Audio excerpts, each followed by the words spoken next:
사람들은 다 능력 있는 사람이 되기를 원합니다. 여러분도 능력 있는 사람 되기를 원하십니까? 우리가 사는 세상이 그렇습니다. 어디를 가나 무엇을 하든지 능력 있는 사람을 요구합니다. 학교를 다닐 때는 공부 잘하는 능력을 요구합니다. 그리고 우리가 직장에 취직하게 되면은 빈틈없이 업무 처리를 잘하는 그런 사람을 요구합니다. 심지어는 우리가 가정에서 좋은 부모가 되기 위해서도 능력이 있어야 하고, 그리고 또 좋은 자녀가 되기 위해서도 능력이 있어야 한다고 말합니다.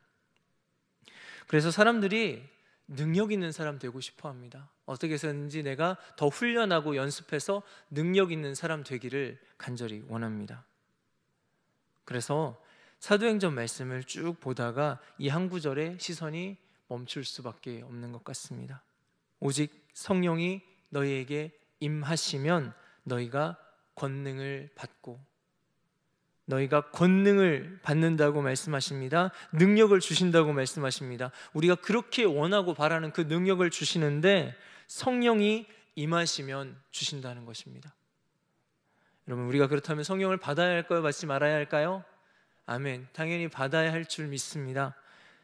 이 시간 새벽에 예배하는 우리 모두 가운데 하나님 성령으로 기름 부으시는 은혜가 가득하시기를 주의 이름으로 축원드립니다. 오늘 말씀 사도행전 2장에 오순절 날이었습니다. 예수님을 따르는 사람들이 함께 모여서 기도하고 있습니다. 그런데 이들의 마음이 불안합니다. 혹시나 잡혀가진 않을까, 우리가 기도하는 이 자리에 갑자기 로마 병정들이, 군사들이 쳐들어오진 않을까. 예수님의 증인이 되기는커녕 그 다락방에 모여서 기도하는 순간도 불안합니다. 다락방 밖으로 잠시 나가는 것조차도 할 수 없는 것이 그 모습이었습니다. 그런데 이들에게 성령이 임하셨습니다. 이후에 상상도 할 수 없었던 일들이 일어나게 됩니다. 이들이 성령이 시키시는 대로 말하기를 시작합니다. 그런데 그 소리가 예루살렘의 수많은 사람들에게 들렸습니다. 다락방에 계속 숨어서 말하기 시작한 것이 아니라 들리게 나가서 전하기 시작했다는 것입니다. 겁에 질렸던 이 사람들이 밖으로 나온 것만 해도 굉장히 놀라운 일인데 더 놀라운 일이 일어납니다. 여러분, 예수님이 활동하신 지역은 생각보다 그렇게 넓지 않았습니다. 그런데 오늘 이 하나님의 일에 대해서 말하는 것들을 들은 사람들, 그 수많은 사람들은 세계 각국에서 모여든 사람이었습니다. 오늘 2장 말씀에 방언을 말했다고 했을 때 이 방언이 옆 동네에 있는 사투리 정도의 그런 방언이 아니었습니다. 이 자리에 모인 사람들의 그 고향 나라의 말들, 즉 외국어라는 말입니다. 말하자면은 모인 것은 역촌동 사람들인데 이 사람들이 하는 말들을 들어보니까 영어이고 중국어이고 프랑스어였다는 것입니다. 이 부분에 사실 조금 욕심이 났습니다. 외국어 공부하기 너무 어려운데 주님 성령 주셔가지고 나에게도 그렇게 말할 수 있는 은혜를 주시면 좋겠다. 여러분, 오늘 말씀을 보면서 많은 사람들이 깜짝 놀랐습니다. 그리고 배우지도 않은 각 나라의 말을 한다는 것이 이때 이 당시의 사람들에게도 충격이었습니다. 아마 저처럼 부러워하는 사람들이 있었을지도 모릅니다. 그래서 나도 성령을 받고 싶다, 꼭 성령을 굳게 받아야 되겠다고 다짐하는 사람이 있었을지도 모릅니다. 하지만은 여러분, 오늘 말씀에 가장 중요한 핵심은 아직 나타나지 않았습니다. 깜짝 놀란 사람들이 이렇게 말하기 시작합니다. 다 놀라 신기하게 여겨 이르되 보라, 이 말하는 사람들이 다 갈릴리 사람이 아니냐? 우리 각 사람이 난 곳 방언으로 듣게 되는 것이 어찌 됨이냐? 그리고 11절에 이렇게 말씀하고 있습니다. 우리가 다 우리의 각 언어로 하나님의 큰 일을 말함을 듣는도다 하고, 우리가 다 우리의 각 언어로 하나님의 큰 일을 말함을 듣는도다. 성령을 받아서 각지에서 온 사람들에게 방언으로 전하는 그 내용이 무엇이었느냐? 그 내용은 하나님의 큰 일이었다는 것입니다. 마가의 다락방이 함께 모여 있었던 이 공동체, 예수 때문에 다른 사람들을 피해서라도 그들의 신앙을 지키려고 모여 있었던 이 공동체에게 하나님이 하신 가장 큰 일이 무엇이었을까요? 예수 그리스도의 구원, 십자가와 부활이었습니다. 그들은 그 큰 일, 예수 그리스도를 드러내고 증언하고 있었습니다. 오늘 말씀의 내용을 정리해보면 그렇습니다. 제자들이 성령을 받습니다. 뛰쳐나와서 전합니다. 그런데 동시통역의 역사가 나타납니다. 그렇게 전한 내용이 예수 그리스도의 구원이었다는 것입니다. 이 일이 바로 앞에 있는 사도행전 1장에 정확하게 예언되어 있습니다. 오직 성령이 너희에게 임하시면 너희가 권능을 받고 예루살렘과 온 유대와 사마리아와 땅끝까지 이르러 내 증인이 되리라 하시니라. 성령이 임하시면 내 증인이 되리라. 예수 그리스도의 증인이 되리라 말씀하셨습니다. 오늘 이 말씀이 이제 예루살렘에서부터 이루어져 가기 시작합니다. 오늘 말씀에서 성령이 임하심의 결론은 능력이나 권능이 아니었습니다. 성령이 임하심의 결론은 많은 사람들에게 하나님의 큰 일을 말하는 것, 즉 예수를 증거하는 일입니다. 이들이 성령을 받고 한 일은 동시통역 이런 것들이 아니라 예수 그리스도를 전하고 증거하는 일이었다는 것입니다. 놀라운 동시통역의 능력이나 이런 것들은 이 증거를 돕는 수단이었습니다. 성령의 최우선의 목적은 예수를 증거하는 일이었습니다. 그러니 성령 받은 이 사람들이 밖으로 뛰쳐나온 것이 이해가 됩니다. 그들의 마음 가운데 예수를 전해야 되겠다는 이 마음이 가슴에 가득한데 어떻게 다락방에 숨어 있을 수 있었겠습니까? 여러분, 성령의 권능 받기를 원하십니까? 성령의 능력 받기를 원하십니까? 그렇다면 먼저 성령 인도하시는 대로 예수를 증거하시기를 바랍니다. 그때 우리가 예수를 잘 전할 수 있도록 성령의 권능을 주실 줄 믿습니다. 오늘 말씀의 유대인들도 만만한 사람들이 아니었습니다. 쉽게 복음을 받아들일 만한 사람들이 아니었습니다. 5절 말씀에 이들이 경건한 유대인들이라고 했습니다. 세계 곳곳에서 모여든 경건한 유대인들, 유대교를 정말로 잘 믿어서 방방곳곳 먼 곳에서부터 예루살렘까지 찾아온 사람들, 여러 나라에서 모였지만 유대교의 그 전통과 율법에 대한 굳은 신념만큼은 누구에게도 뒤지지 않는 사람들, 그런 사람들이 오늘 말씀에 나온 경건한 유대인들이었습니다. 그런데 갑자기 누군가가 나타나서 예수라는 분이 있는데 그분이 사실 하나님의 아들이다 라고 말한다면 이들이 받아들였을까요? 절대 그러지 않을 만한 사람들이었습니다. 유대교의 전통이 그렇게 얘기하고 있지 않다, 우리는 이렇게 배웠다, 그럴 수는 없다라고 말할 만한 그런 사람들이 오늘 말씀에 나온 유대인들이었습니다. 그런데 성령의 능력, 동시통역의 역사가 눈앞에서 펼쳐지자 이들의 눈이 커집니다. 입이 딱 벌어집니다. 귀가 열립니다. 전통과 율법과 신념의 그 벽이 무너지고 이 말씀이 들리기 시작합니다.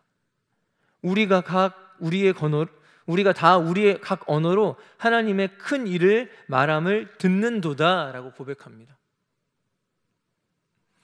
성령의 능력은 예수를 증거하는 곳에 나타났습니다. 우리가 능력에 온 관심이 가 있다면 사실 핵심을 놓치는 것입니다. 성령이 오신 것은 우리를 증인되도록 하심입니다. 우리를 통해서 예수를 드러내려고 하십니다. 오늘 예수를 믿는 우리의 정체성이 예수를 드러내는 사람이라는 것입니다. 우리는 예수를 드러내는 사람인 줄 믿습니다. 그리고 성령의 능력은 거기에 필요하다면 주님이 당연히 주실 줄 믿습니다. 그런데 오늘 이런 역사가 있었음에도 불구하고 그렇게까지 해도 듣지 않는 사람들이 오늘 말씀에 나옵니다. 13절 이렇게 말씀하고 있습니다. 또 어떤 이들은 조롱하여 이르되 그들이 새 술에 취하였다 하더라. 똑같이 놀라운 일들을 보았습니다. 똑같이 놀라운 일들을 들었습니다. 그런데 어떤 이들은 그 말씀을 듣고 믿었습니다. 그런데 또 어떤 이들은 같은 말씀을 듣고 조롱합니다. 이들이 술에 취했구나, 아주 그냥 대낮부터 벌겋게 취해가지고 헛소리를 하는구나. 어떻게 그럴 수가 있을까요? 바로 눈앞에서 하나님의 능력이 나타나고 있는데 어떻게 그럴 수가 있을까요? 네, 그럴 수가 있습니다.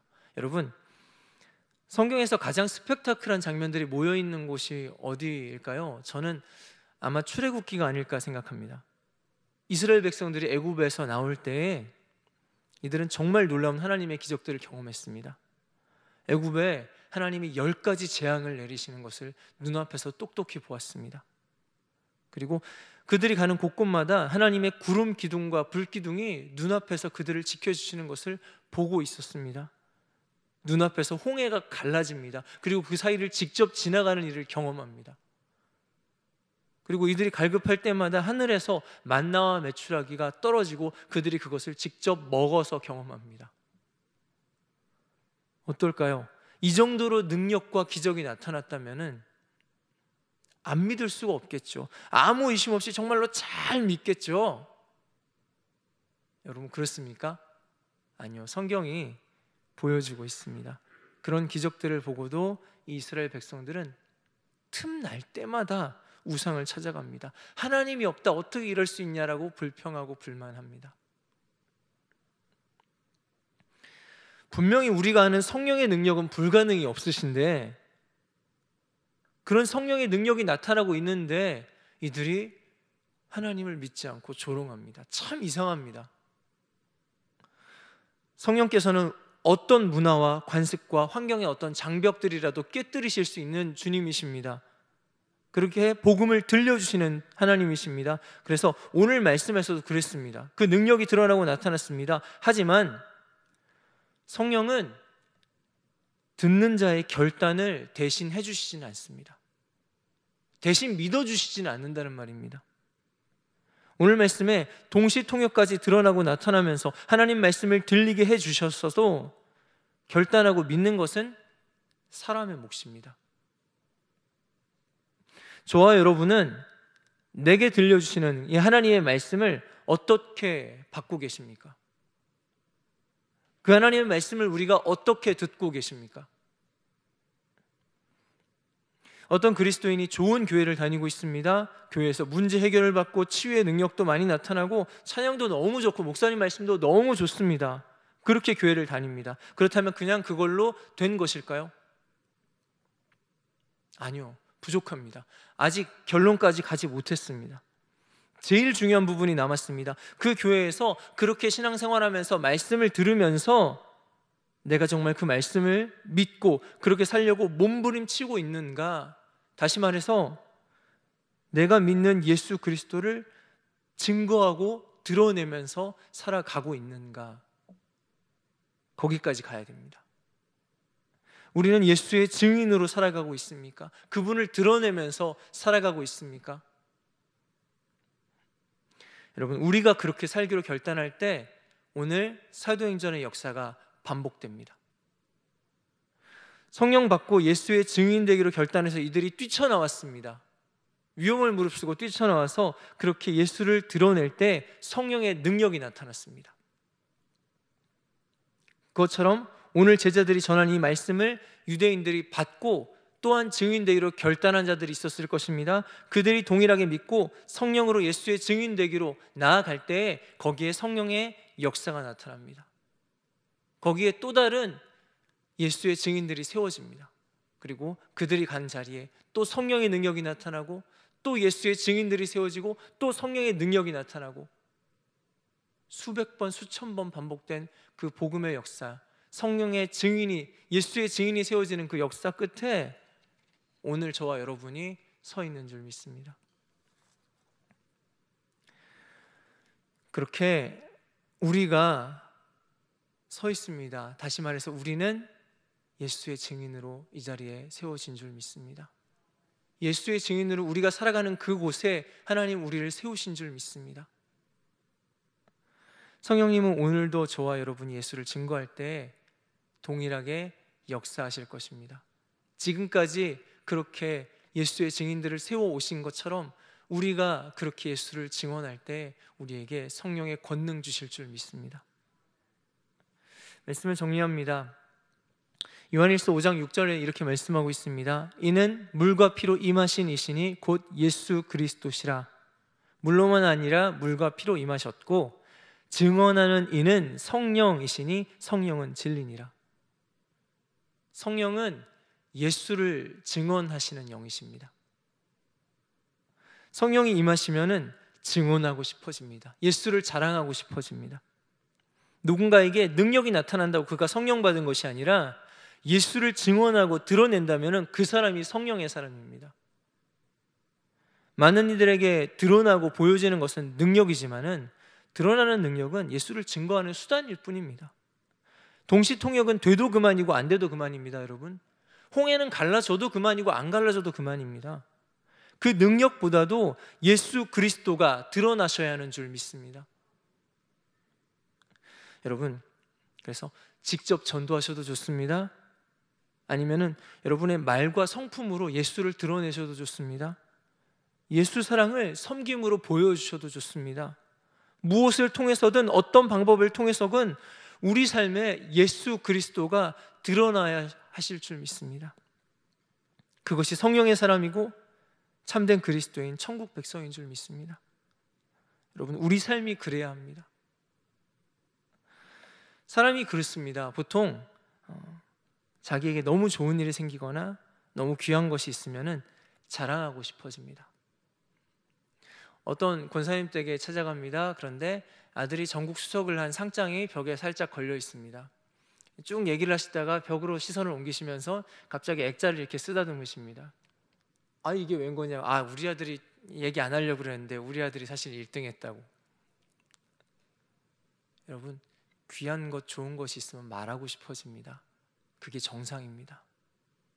여러분, 우리는 가장 귀한 것을 이미 우리 안에 받은 사람들인 줄 믿습니다. 고린도후서 4장 말씀에 이렇게 말씀하고 있습니다. 우리가 이 보배를 질그릇에 가졌으니 이는 심히 큰 능력은 하나님께 있고 우리에게 있지 아니함을 알게 하려 함이라. 우리가 사방으로 우겨쌈을 당하여도 쌓이지 아니하며 답답한 일을 당하여도 낙심하지 아니하며 박해를 받아도 버림받지 아니하며 거꾸로 뜨림을 당하여도 망하지 아니하고 우리가 항상 예수의 죽음을 몸에 짊어짐은 예수의 생명이 또한 우리 몸에 나타나게 하려 함이라.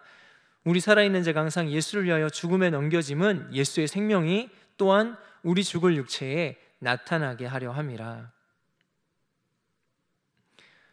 우리 모습이 초라하고 약하고 지금 고난과 억울함과 그런 것들 사이에 있을지도 모르겠습니다. 하지만 여러분, 우리는 보배 되신 예수 그리스도를 가진 자입니다. 보배 되신 예수 그리스도를 품으신 여러분, 내 삶을 통해서 예수 드러내기를 여러분 두려워하지 마십시오. 망설이지 마십시오. 우리가 과연 전할 수 있을까요? 여러분, 우리가 전하고 드러내고 증거할 때, 예수가 우리 삶에 드러날 때 성령이 역사하실 줄 믿습니다. 어떻게 전해야 할지 잘 모르겠습니다. 성령께서 우리 가운데 깨닫게 하시고 알려주실 줄 믿습니다. 우리 삶의 모든 순간에 예수를 자랑하고 싶은 마음이 우리 가운데 충만하시기를 바랍니다. 주님이 우리를 자랑하십니다. 성령으로 우리가 하나님의 자녀된 것을 증거하십니다. 주님 우리를 그렇게 자랑하고 싶어 하시는데 우리가 주님을 자랑해야 하지 않겠습니까? 우리 하나님이 능력 있는 자녀를 찾으시는 것이 아니라 하나님 증거하고 자랑하는 그러한 하나님의 자녀 찾으시는 줄 믿습니다. 우리 성령님과 함께 예수 드러내기를 간절히 소망하고 또 그러한 삶을 살아내는 저와 여러분들 되시기를 주님의 이름으로 축원드립니다. 하나님 우리를 그렇게 쓰실 때 주의 능력 부어주실 줄 믿습니다. 우리 함께 기도하겠습니다. 하나님, 오늘 우리 가운데 주님 그렇게 예수 증거하는 사람 되게 해주십시오. 성령 충만해서 어떤 굉장한 능력이나 권세가 나타나는 것보다 하나님 우리 마음 가운데 예수 증거하고 예수 드러내고자 하는 마음이, 예수 자랑하고 싶은 마음이 가득하고 넘쳐나서 견딜 수 없는 그런 하나님의 사람 되게 하여 주시옵소서. 주님이 우리를 자랑하시는 것처럼 우리가 주님 자랑하는 하나님 자녀 되게 하여 주시옵소서. 우리 함께 기도하시고 또 우리 교회 공동체를 위하여서 이 나라와 민족을 위하여서 함께 중보하며 기도하다가 돌아가도록 하겠습니다. 다 같이 주여 한번 부르짖고 기도하겠습니다.